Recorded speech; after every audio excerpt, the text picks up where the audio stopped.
मैं Ashutosh Rana crime petrol सतर्क के इस अध्याय में आप सभी का हार्दिक स्वागत करता हूं। ब्रह्मांड पॉजिटिव और नेगेटिव शक्तियों के संतुलन से चलता है।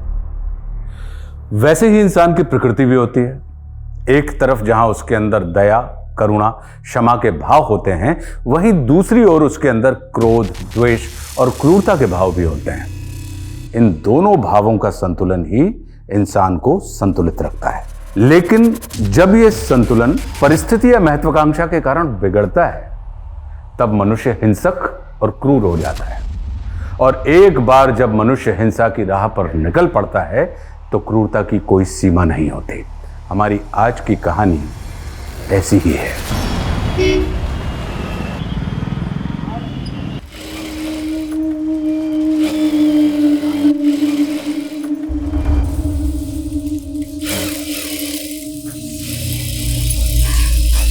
सोनू,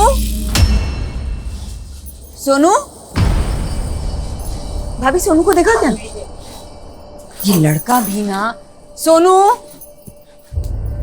सोनू कहाँ है? इतना शैतान हो गया लड़का। मास्टर जी, सोनू को देखा? मास्टर जी, सोनू यहाँ आया था क्या? मुझे पता है तो यहीं छुपा होगा। सोनू,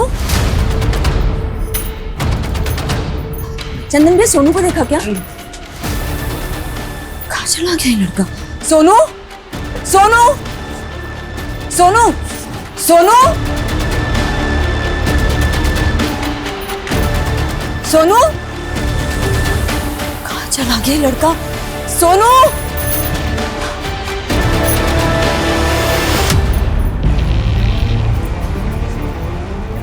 अच्छा लगेगा ना तुमको?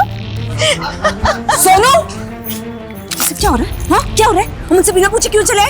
पल्लवी, तुम खामखा परेशान हो रही हो। ये मेरे साथ ही तो था। ज्योति मैडम, मैंने कितनी बार कहा है आपको, मुझसे बिना पूछे सोनू को मत लेके जाया कीजिए। तुम तो ऐसे बोल रही हो जैसे मैं इसका किडनैप करके कहीं ले जा रही हूँ। मैं भी इसकी माँ जैसी हूँ, पर तुमको देखकर ऐसा बिल्कुल नहीं लगता कि तुम इसकी माँ हो।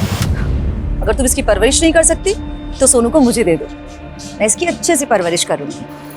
बस कीजिए मैडम, बहुत हो गया। अगर आप सोनू को मुझसे दूर करने की सोच रही है ना, तो ऐसा ख्याल अपने दिमाग में मत लाइए, ये कभी नहीं हो सकता। चल सोनू, चल।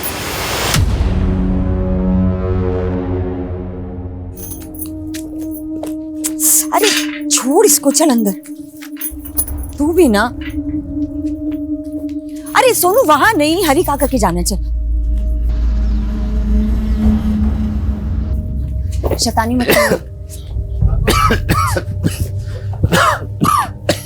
हरी काका, इतना खांस रहे हो, दवाई नहीं ली क्या? ले ली बेटा। अच्छा एक काम करो, आप आराम करो, मैं आपके लिए कुछ खाने के लिए बना के लाती हूँ। अरे रहने दे बेटा, तू थक कर आई है, तू अपने घर जा, मैं कुछ ना कुछ खा लूंगा। अरे कुछ थकी वकी नहीं हूँ, आप चिंता मत करो, मैं जल्दी से कुछ लाती बना के। हाँ काका, अक्कड़ बक्कड़ खेले।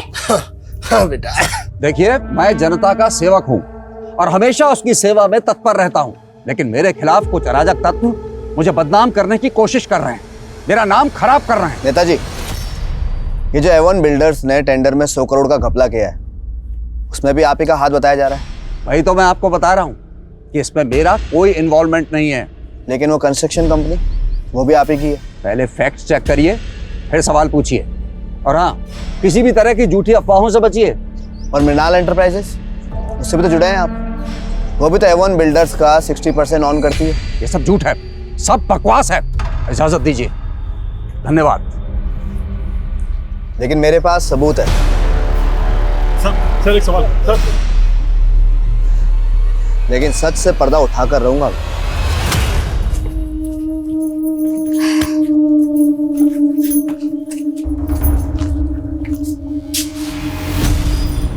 ये ताला कैसे खुला हुआ है?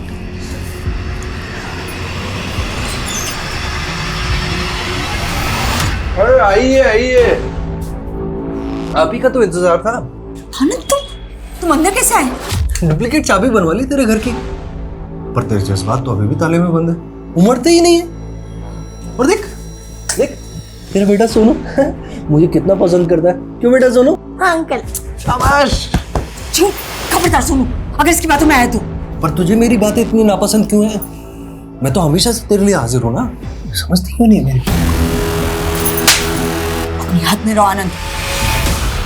आप टेंशन मत लीजिए, वो नेता अपनी साख और कुर्सी दोनों बचाने की कोशिश करे, लेकिन अफसोस दोनों ही नहीं बचेंगे। बस यही उम्मीद है तुमसे। सर पल्लवी नाम है उसका, मेरी वर्कर है। मुझे तो भरोसा ही नहीं हो रहा है कि वो मेरे साथ इतना बड़ा धोखा करेगी, पर पैसा चीज ही ऐसी है, अच्छे अच्छों का ईमान डोल जाता है। ये पैसे का क्या मैटर है? कितना पैसा है? सर करीब 5 लाख रुपए मेरे एक वेंडर की पेमेंट करने के लिए मैंने उसे भेजा था, पर वो मेरे वेंडर के पास पहुंची ही नहीं। पहले तो मुझे लगा था कि शायद वो किसी मुसीबत में फंस गई है, पर वो अपने घर पर भी नहीं मिली। और बेचारा उसका बेटा सोनू, सर वो तो इतना परेशान है, और उसे अपने बेटे की भी कोई चिंता नहीं है। तो आपको लगता है कि वो आपके 5 लाख लेकर भाग गई और अपने बेटे को अकेला छोड़ गई? सर लग तो ऐसा ही रहा है। वो विधवा थी, वो एक आदमी मेरी फैक्ट्री के बाहर उससे अक्सर मिलने आता था। सर मुझे तो लगता है वो उसी के साथ भाग गई है। कौन आदमी? सर वो तो मुझे नहीं पता, पर सर मुझे अपने पैसों की नहीं पड़ी, मुझे अपने पैसों से ज़्यादा उसके छोटे बच्चे की चिंता है।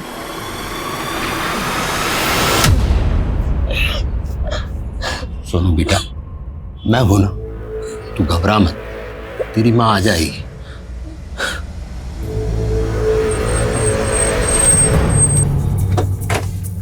सर इस तरफ आइए सर।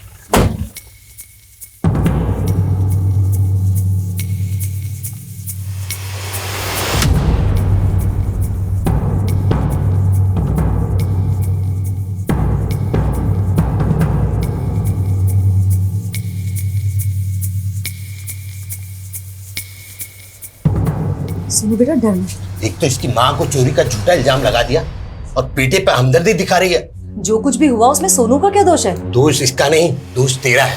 साहब, पल्लवी किसी की एक पाई भी नहीं खा सकती और इसने उस पर 5 लाख रुपए चोरी का आरोप लगा दिया। साहब, मेरी बेटी मेरा ख्याल नहीं रखती और पल्लवी अपने पैसे खर्च करके मेरा ख्याल रखती थी।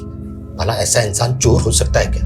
पर पल्लवी है कहाँ? साहब उसके लिए तो हम भी परेशान हैं, पर आप ढूंढिए ना साहब। सर, घर में 5 लाख रुपए तो कहीं नहीं मिले। हाँ, डब्बे में 100-200 रुपए जरूर मिले। देखा साहब, मैंने कहा था ना, पल्लवी चोर नहीं है। अच्छा, इनका कहना है कि पल्लवी से मिलने ऑफिस में कोई आदमी आता था। वो आदमी कौन होगा? आदमी? सर वो कहीं आनंद तो नहीं? कौन आनंद?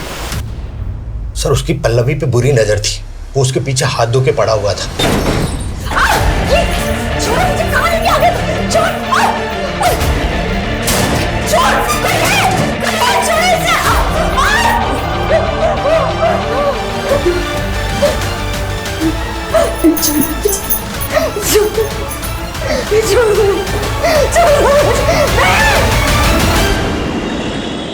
डॉक्टर साहब, लीजिए, काम हो जाएगा ना?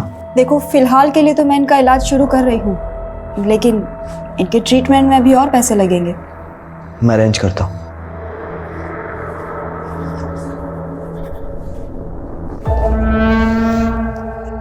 तुम चिंता मत करो, सब सही हो जाएगा। मैं हूं ना, तुम्हें कुछ नहीं होने दूंगा।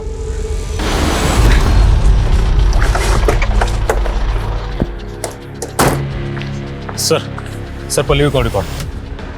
सर कॉल रिकॉर्ड्स के हिसाब से पल्लवी का फोन सैनिक विहार में बंद हुआ था और वहां पर ऐसा कोई नहीं मिला जहां पल्लवी जा सकती है। और आनंद? सर उसके बारे में भी पता किया है।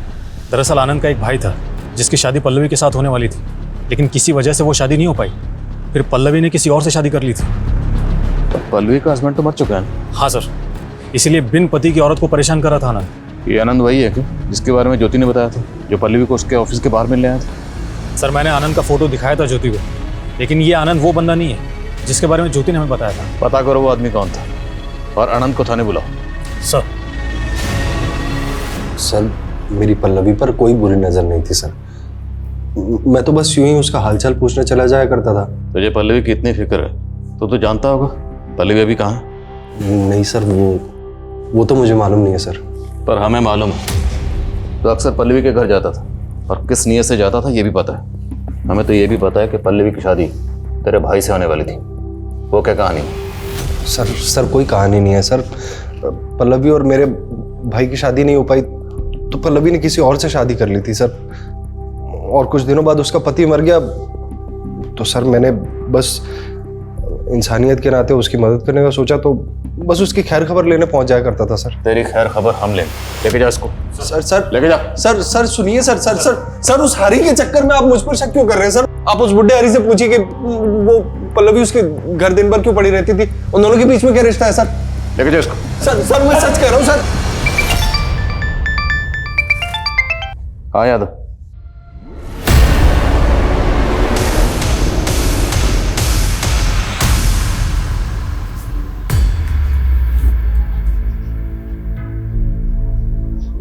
लो बेटा खा लो, तुमने कुछ भी नहीं खाया है। जब तक माँ नहीं आएगी तब तक मैं कुछ नहीं खाऊंगा। सोनू, मम्मी कैसा सोनू बेटा?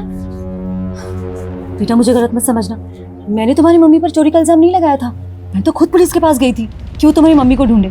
किसी के बहकावे में मत आना। देखो मैं तुम्हारे लिए चॉकलेट्स लेकर आई हूँ, टेडी बियर, बॉल, सब तुम्हारे लिए। जाओ गो जाओ जाके खेलो। सोनू को बहका सकती है तू, लेकिन मुझे नहीं। हाँ आप तो बहुत पहुंची हुई चीज है। कहीं ऐसा तो नहीं कि आप ही ने सोनू की मम्मी को गायब कर दिया?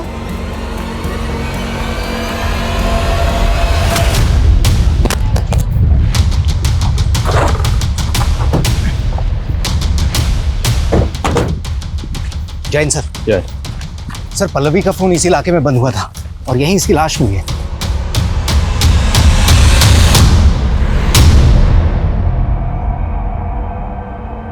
ज्योति कह रही थी उसके 5 लाख रुपए लेकर भागी, लेकिन इसे तो बुरी तरह टॉर्चर किया गया।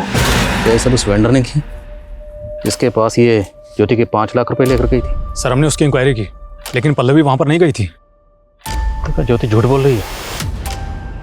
आनंद, क्या इस सबके पीछे वो आनंद हो सकता है? लेकिन आनंद तो हरी पे शक जता रहा था। ज्योति ने बताया था कि कुछ शख्स पल्लवी से मिलने इसके ऑफिस के बाहर आता था। एक काम कर, पल्लवी से ताल्लुक रखने वाले सभी लोगों की डिटेल निकलवा। पुलिस को अब एक और महिला की लाश मिली जिसको बर्बरता से रेप करके मार दिया गया। उस महिला के गले में टेलीफोन का तार लिपटा हुआ मिला। शायद मर्डर इसी तार से गला दबा के किया गया। ये न्यूज आज ही छपनी चाहिए, बायलाइन, समझे? Okay sir.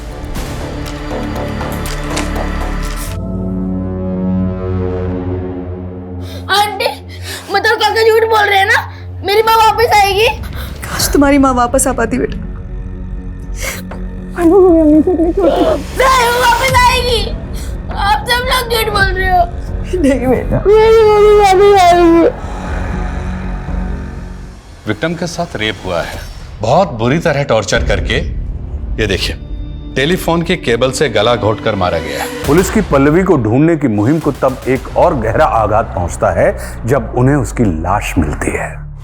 पल्लवी के साथ क्रूरता और बर्बरता की गई थी। पुलिस के रडार पे कई सारे सस्पेक्ट्स थे और सभी के पास इस क्रूरता की वजह थी, लेकिन पुलिस के पास किसी के भी खिलाफ कोई सबूत नहीं था। क्या पल्लवी का कातिल पुलिस की पकड़ से बच के निकलने वाला था?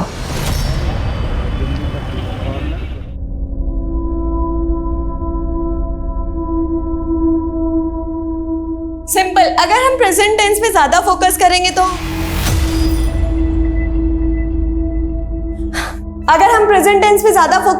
तो धीरे धीरे सारे टेंसेस इजीली समझ आ जाएंगे। और इसी तरीके से पास्ट टेंस मैडम, इस सेंटेंस को इंग्लिश में क्या बोलेंगे? मैं आपसे प्यार करना चाहता हूँ। Behave yourself. जीतू बैठ जाओ। नहीं, बिहेव योरसेल्फ नहीं, आई लव यू ये कहेंगे।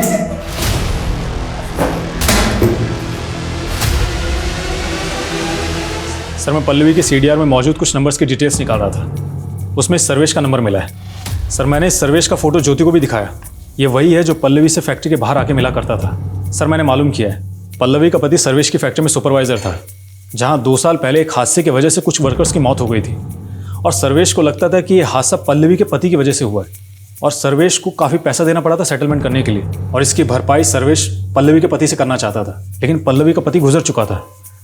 तब से वो इस हादसे की भरपाई करने के लिए पल्लवी के पीछे पड़ा है। तो क्या पल्लवी को मारकर इसने उसकी भरपाई की? क्या बोल रहे हैं सर? मैं क्यों मारूंगा पल्लवी को? सर मारा ही नहीं, रेप भी किया। कुछ भी बोल रहे हैं। कोई सबूत है आपके पास? और आप उसका आनंद का गिरबान क्यों नहीं पकड़ते? वो तो पल्लवी से अपने भाई की मौत का बदला लेना चाहता था। उसको तो हम बाद में देख लेंगे, फिलहाल तुम अपनी बात करो। मैंने कुछ नहीं किया सर, पर पल्लवी ने आनंद के भाई से शादी का वादा करके मेरी फैक्ट्री के सुपरवाइजर से शादी कर ली। नतीजा आनंद के भाई ने आत्महत्या कर ली। वो तो तभी से भुना बैठा था पल्लवी से। खुंदक में आकर एक बार पहले पल्लवी का रेप भी कर चुका है।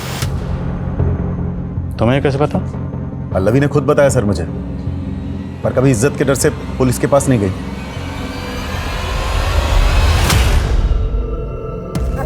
बहुत बढ़िया। अरे बेटा गरिमा, देखो तुम्हारे स्टूडेंट आए हुए हैं, बड़े प्यारे ही और हंसमुख बच्चे हैं। तुम लोगों की हिम्मत कैसे है मेरे घर आने की? निकलो यहाँ से। अरे मैडम कूल डाउन, हम तो बस आपका हाथ मांगने आए थे अंकल से। क्या? हाँ अंकल, हाथ मांगने आए थे। भाई खानदानी रईस हैं, खुश रखेंगे आपकी बेटी को। तुम लोग जाते हो या फिर? अरे निकल यहाँ से, निकल यहाँ से, निकल निकल। और तू भी निकल निकल। बहुत हो गई लठमार होली। शादी का डेट निकलवाइए अंकल जी, क्योंकि अगर इसको डोली में नहीं उठवाया तो बेटी अगवा भी हो सकती है आपकी, समझे? चल। तुम इतना सब सह रही हो, कब से चल रहा है ये सब? अब नहीं सहेंगे पापा। तू सोनू को गोद लेगी, उसकी माँ को चोर साबित करने के लिए तूने कोई कसर बाकी नहीं छोड़ी। अब बेटे को रिझाकर क्या साबित करना चाहती है तू? यही कि मुझसे बेहतर सोनू की परवरिश और कोई नहीं कर सकता। और तुम खुद तो अपने लिए 2 वक्त की रोटी का जुगाड़ नहीं कर सकते, सोनू की परवरिश क्या करोगे?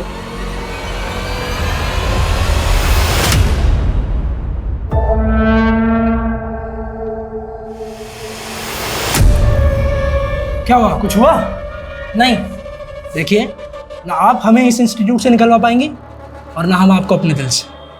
सो दोनों के लिए बेहतर यही होगा कि आप अपने दिल में थोड़ी सी जगह हमें दे दो।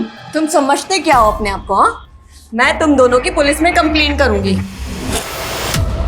पुलिस में कंप्लेन करोगे? चलो करो, और चाहिए तो कोर्ट में मुकदमा भी करो, और उससे कुछ होने वाला नहीं है। जानती हो क्यों? तो पुलिस, वकील, जज सब हमारे चाचा की जेब में रहते हैं, 24 घंटा देते हैं। इसलिए बड़े प्यार से समझा रहे हैं, मान जाओ, वरना। सर सर मैंने आनंद के भाई सदानंद का सुसाइडल केस निकलवाया। उसने मरने से पहले सुसाइड नोट भी लिखा था, जिसमें उसने पल्लवी से मिले धोखे को ही अपने आत्महत्या की वजह बताई। 11 साल पुराना केस है, तो क्या आनंद पिछले 11 साल से पल्लवी के लिए अपने मन में नफरत पाले हुआ था? और आनंद ने जो हरी के बारे में कहानी बताई थी, उसमें क्या सच्चाई है?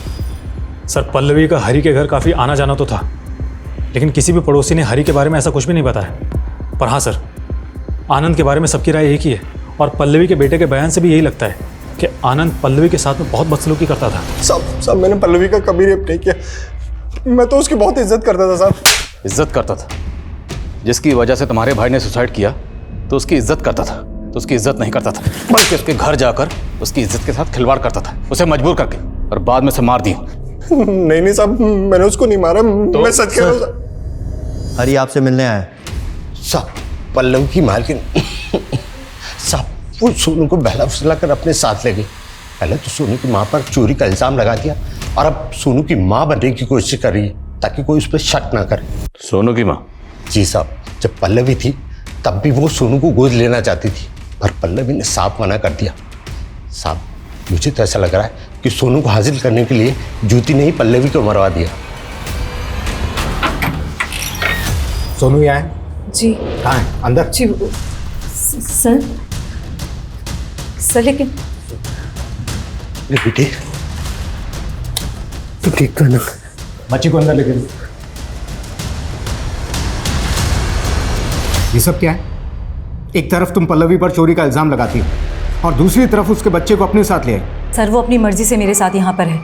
वो मुझे अपनी मम्मी मानता है। तो उसकी माँ बनने के लिए तुमने पल्लवी को मरवा दिया। मरवा दिया? क्या बकवास कर रहे हैं आप? आंटी, आपने मेरी माँ को मारा है ना? नहीं बेटा, ये लोग झूठ बोल रहे हैं। मैंने कुछ नहीं किया तुम्हारी मम्मी को। 1 मिनट, हमें बात करने दीजिए। बेटा इधर आओ।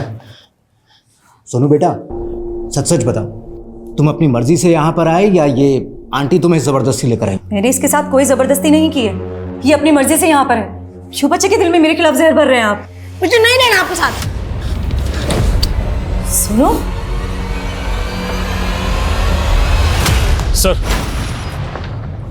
Sir Pallavi bank details.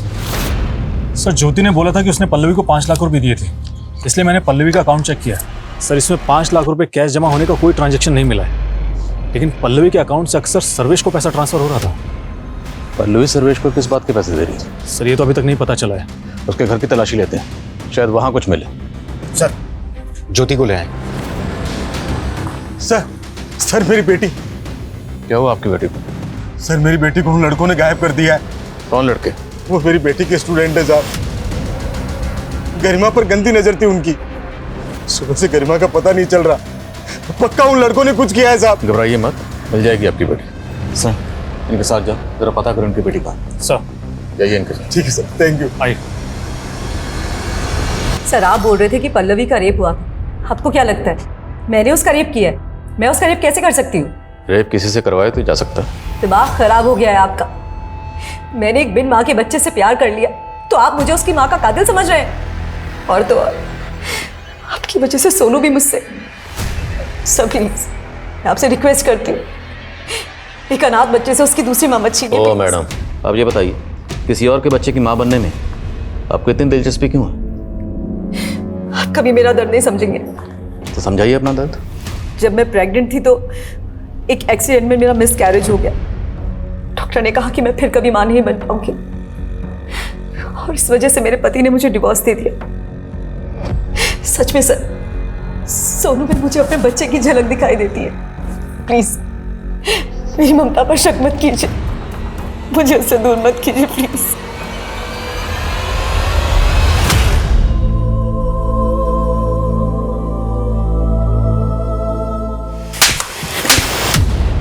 गरिमा कहाँ है?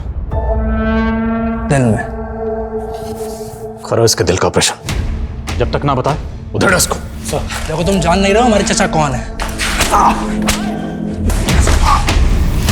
सर्वेश के घर का सर्च वारंट मिल गया। कंटिन्यू।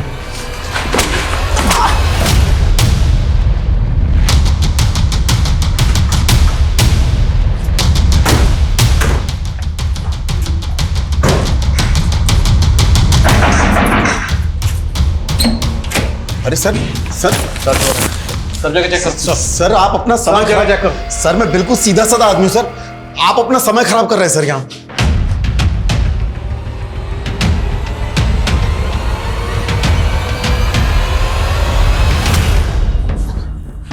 सर अंदर ये 2 साड़ियां मिली। तो सीधे साधे आदमी, ये साड़ी किसकी अमानत? सर ये मेरी पत्नी की साड़ी है सर। हमारी पत्नी की, पल्लवी की। सच बोल दो, वरना साड़ी पहना के ना यही नचाऊंगा। सच कह रहा हूँ सर। सर उधर कुछ भी नहीं है सर। सर अंदर कुछ भी नहीं है सर। सर ये देखिए, ये वही कैश होगा जो ज्योति ने पल्लवी को दिया था। अब ये बोलेगा तूने कुछ नहीं किया। सर सच बोल दे, वरना वो साड़ी पहना के ना ये नोट तेरे ऊपर लुटाऊंगा। सर ये मेरे रुपए है सर। कैसे नहीं माने? थाने लेकर सर सच कह रहा हूँ सर। मेरी बात सुनिए सर मैं मानता हूँ कि पल्लवी ने मुझे वो पैसे दिए थे सर, पर उस दिन वो मुझे पैसे देकर वापस चली गई थी सर। और वो साड़ी सर वो तो पहले की थी सर।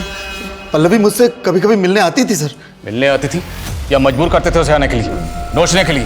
सर पल्लवी अपने पति का हर्जाना भर रही थी सर, कभी पैसे देकर और कभी अपना जिस्म देकर।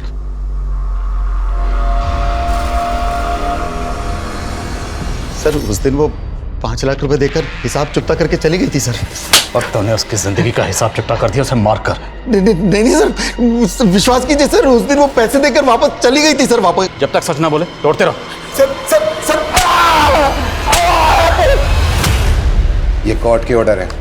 हमारे भतीजे जीत और उसके दोस्त को छोड़िए।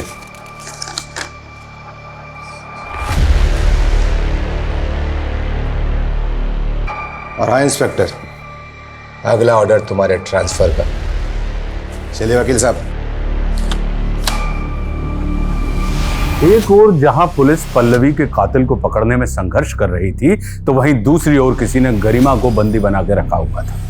क्या इसके पीछे जीतू का हाथ था या फिर किसी और का?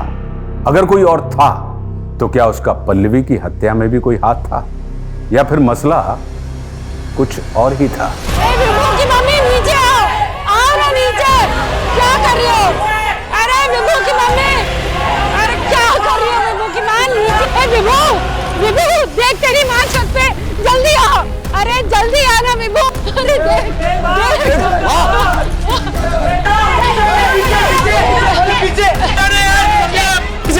अरे विभू, छत के ताले की चाबी तो तेरे पास है ना, जल्दी जाओ, खोल ताला। हाँ मैं आता हूँ, फिर रुको। जा भाग।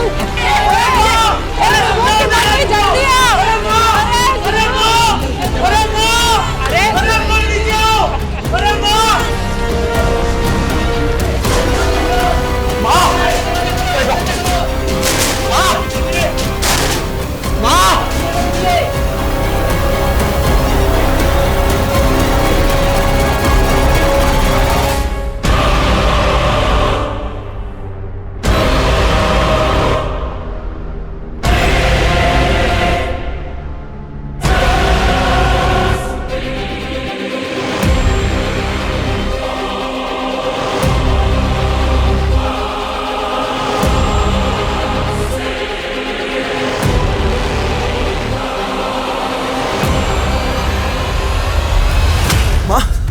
क्या कर रही थी तुम? कुछ नहीं, छत पे कपड़े सुखाने आई थी। चलिए आप नीचे चलिए मेरे साथ, आइए। हाँ चलो। अब पंखा चला। माँ बिजली नहीं है, मैं कर रहा हूँ ना पंखा आपको। क्या कर रहा है? हैं? क्या कर रहा है? मुझे नहीं चाहिए तेरी सेवा। जा इंदु को बुला, इंदु करेगी सेवा। खड़ा खड़ा क्या देख रहा है? बुला उसको, वही मुझे समझती है। आप माँ पहले दवाई ले लीजिए। नहीं चाहिए मुझे दवा, नहीं चाहिए मुझे दवा। बुला इंदु को।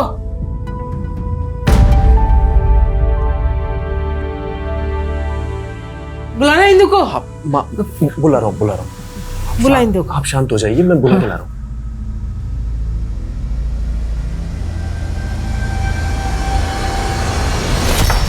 सर ना तो सर्वेश कुछ कबूल कर रहा है और ना ही आनंद, और ज्योति के खिलाफ भी कुछ नहीं मिल रहा। क्या मुजरिम इतना शातिर है कि उसने एक भी सुराग नहीं छोड़ा, या फिर हमसे कुछ चूक हो रही है? गरिमा का कुछ पता चला? सर गरिमा के बारे में भी कुछ नहीं पता चला, लेकिन जीतू और उसके दोस्तों पर नजर है हमारी।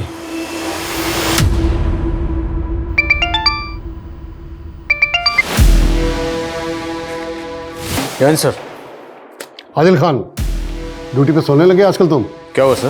तुम्हारे एरिया में मर्डर हो गया, अब तुमने मुझे रिपोर्ट तक नहीं की। मर्डर? पर सर हमारे पास तो ऐसी कोई खबर नहीं। लेकिन अखबार वालों को पूरी खबर मिल गई। अरे अखबार उठा के देखो।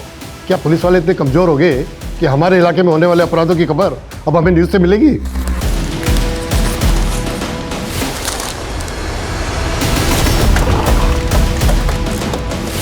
जिसका मर्डर हुआ है उसका नाम तो बता सकते हैं? उसके बारे में मुझे क्या पता, आप पता कीजिए। हम तो पता कर ही लेंगे, और ये भी पता कर लेंगे कि अपना अखबार चलाने के लिए ये सब मर्डर करवाए जा रहे हैं। देखिए आप अपनी सीमा पे रहिए, आरोप लगा रहे हैं आप मुझ पर। खुद को पत्रकार कह रहे हैं ना आप। एक जिम्मेदार नागरिक होने के नाते जब आपने लाश देखी तो पुलिस को इन्फॉर्म किया? मैंने कोशिश की थी, 100 नंबर पर डायल किया था मैंने, लेकिन आप लोगों ने उठाया नहीं। अब आप लोग सोते रहेंगे तो उसका मैं क्या करूँ? इंदु, तुमने मुझसे मेरी बेटी तो छीन ली, मेरी माँ को तो मत छीनो। क्यों? तुम्हारी माँ तो तुम्हारे पास है ना, लेकिन मैं अपनी बेटी से तुम्हें नहीं मिलने दूंगी। और कोर्ट ने कहा है ना कि तुम महीने में सिर्फ एक दिन श्रुति से मिल सकते हो। इंदु मेरी बात सुनो। देखो माँ तुमसे और श्रुति से मिलना चाहती है, मैं तुम्हारे हाथ जोड़ता हूँ, एक बार उनसे मिल लो प्लीज, मेरे साथ चलो, उनकी तबीयत बिगड़ती जा रही है। मुझे नहीं मिलना है उनसे। उनके पागलपन को झेल झेल कर तंग आ चुकी हूँ मैं। अपनी जिंदगी का बहुत सारा वक्त बर्बाद किया तुम्हारे साथ और उनके साथ, लेकिन अब और नहीं। इंदु मेरी बात, इंदु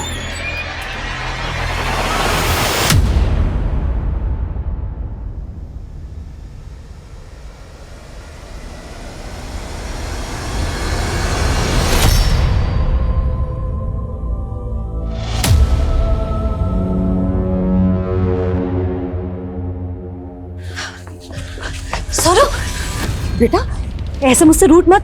हाँ, तूने मुझे माँ कहा था ना? नहीं, आप मेरी माँ नहीं हो। पुलिस अंकल ने कहा था कि आपने मेरी माँ को। नहीं बेटा, मैंने तेरी माँ को कुछ भी नहीं। बहुत होगी तेरी नौटंकी, अब जाती है पुलिस को बुलाऊं। बस कर बुड्ढे, अगर तूने मेरे और सोनू के बीच में गलतफहमियां पैदा करने की कोशिश की ना तो तुझे भी। और लोगों से पूछताछ करो। हटिए। सर एक राहगीर ने ये लाश देखकर हमें कॉल किया। बुजुर्ग औरत है, कपड़े भी फटे हुए हैं।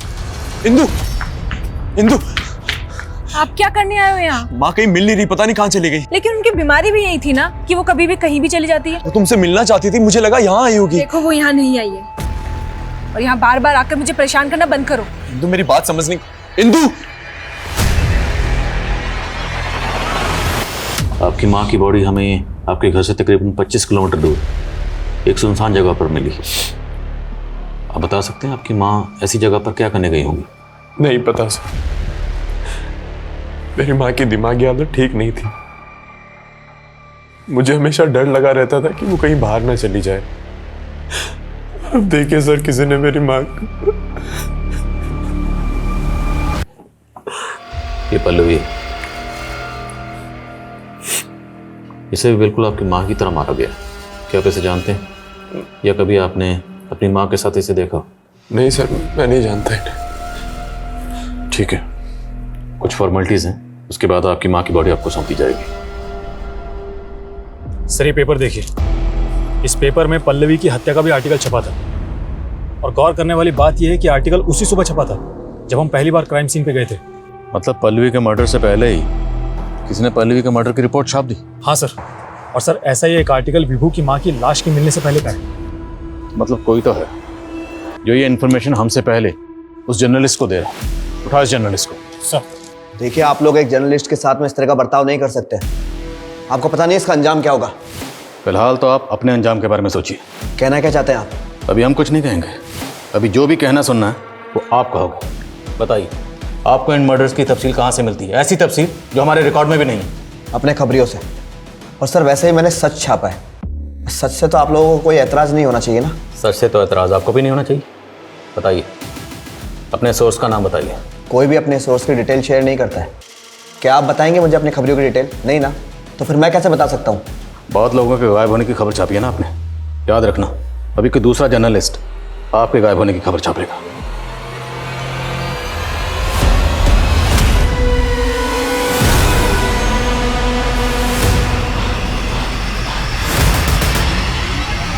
मिस्टर आदिल, समीर मेरा स्टार रिपोर्टर है, आप उसे इस तरह बंद नहीं रख सकते हो। Try to understand. मामला मर्डर का है, एक ऐसा मर्डर जिसकी खबर हमसे पहले आपके उस जर्नलिस्ट के पास थी। हम उस मर्डर की तफ्तीश कर रहे हैं, तो अब एक जिम्मेदार नागरिक होने के नाते आपके उस जर्नलिस्ट को इस मर्डर के बारे में अगर कुछ भी पता है तो उसे तफ्तीश में कॉपरेट करना चाहिए कि नहीं करना चाहिए? ठीक है, आप समीर को बुलाइए। Let me talk to him.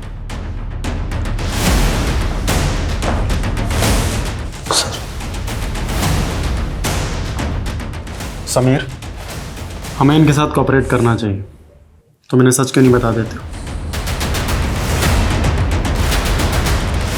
Sir दरअसल ये सारे आर्टिकल्स मैंने नहीं लिखे, मैंने केवल इनको छापा है। तो फिर लिखे किसने? तरन ने। सर मुझे तो आगे बढ़ना था, अपनी वाइफ के इलाज के लिए मुझे पैसों की ज़रूरत थी, इसलिए मैंने मजबूरी में इन सारे आर्टिकल्स को अपने नाम से छाप दिया। कौन है तरन? सर तरन मेरा स्ट्रिंगर है और ये उसका पेन नेम है। इस तरन का असली नाम क्या है? कहाँ मिलेगा ये?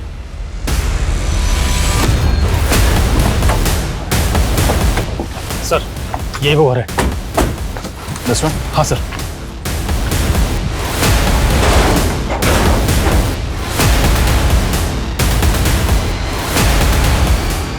सर वैसा ही वायर। याद रटा। सर ये रस्सी।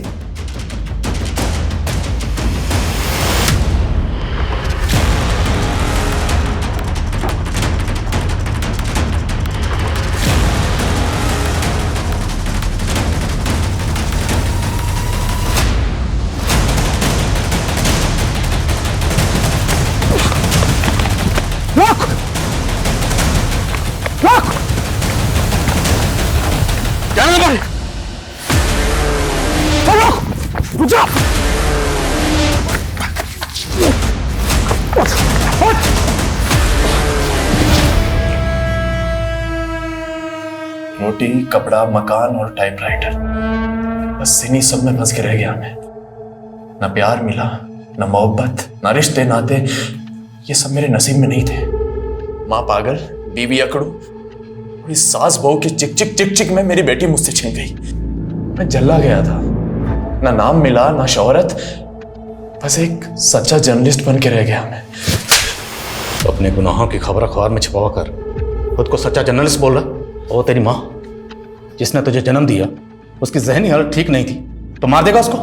पल्लवी, गरिमा और वो विजय, उससे क्या दुश्मनी थी तेरी? दुश्मनी नहीं थी, बड़ास थी मेरी बर्बादी की, जो सबसे पहले पल्लवी पर बरपी। वो बस का इंतजार कर रही थी तो मैं उसे लिफ्ट के बहाने अपने साथ ले गया और उसे अपना बना लिया। फिर मैंने अपने गुनाहों का आर्टिकल लिख डाला। जैसे शेर के मुंह में खून लग जाता है ना, मुझे सब अच्छा लगने लगा। फिर एक सुंदर लड़की मिली, उसने मेरे अंदर के जानवर को फिर से जगा दिया। उसको भी लिफ्ट के बहाने अपने साथ ले गया अपनी तन्हाइयों में। सोचा था उसके साथ एक प्यारी सी सुहागरात मनाऊंगा। बहुत खूबसूरत थी वो, उसको मारने का मन ही नहीं कर रहा था मेरा। वो रोती तो मुझे गिल्ट होता, मैं क्रिमिनल बन गया, वो भी सिर्फ इसलिए कि मेरी बीवी मुझे छोड़ के चली गई, वो भी मेरी पागल माँ की वजह से। मेरी सारी बर्बादी का कारण मेरी माँ थी, इसलिए मेरी सारी भड़ास उन पे निकल गई। मार दिया मैंने उन्हें।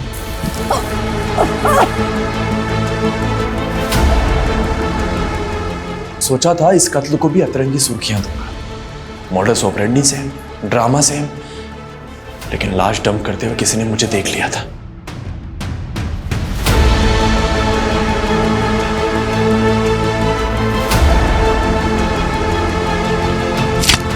फिर मैंने उस कत्ल को भी सुर्खियां दे दी। फिर गरिमा की हत्या की और सुर्खियां देने वाला था कि सुर्खियां देने वाला खुद सुर्खियां बन के रह गया। जेल में रोटी, कपड़ा, छत तो मिलती है। सर, आप मुझे एक टाइपराइटर दिलवा सकते हैं क्या? सब टाइप कर लूंगा उस पर। अब तेरी कहानी का दी एंड इसी जेल में होगा, यहीं सड़ेगा जिंदगी भर।